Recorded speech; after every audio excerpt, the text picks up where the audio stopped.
રાજ્ય સરકારની યોજના હેઠળ 5 મોટરાઇઝ ટ્રાયસિકલ અને 2 જોયસ્ટિક વ્હીલચેરનું દિવ્યાંગોને વિતરણ કરવામાં આવ્યું.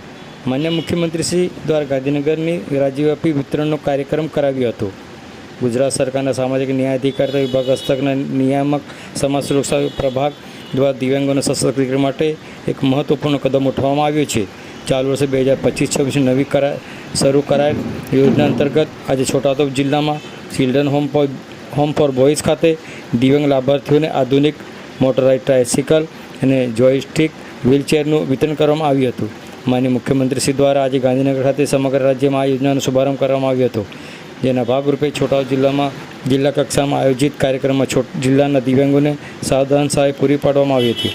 આ પ્રસંગે કુલ 5 લાભાર્થીઓને મોટરાઇઝ ટ્રાયસિકલ અને 2 લાભાર્થીઓને જોયસ્ટિક વ્હીલચેર એનાયત કરવામાં આવી હતી. સમાજ સુરક્ષા વિભાગ દ્વારા લેવાયેલા આ નિર્ણયથી દિવ્યાંગો હવે અન્ય પર નિર્ભર રહેવાના બદલે પોતે સ્વતંત્ર રીતે હરીફરી શકશે. આ આધુનિક સાધનોના ઉપયોગથી તેમના રોજિંદા જીવનમાં પડેલી મુશ્કેલીઓ હળવી થશે અને સમાજમાં તેઓ ગૌરવભેર પુનઃસ્થાપિત થઈ શકશે.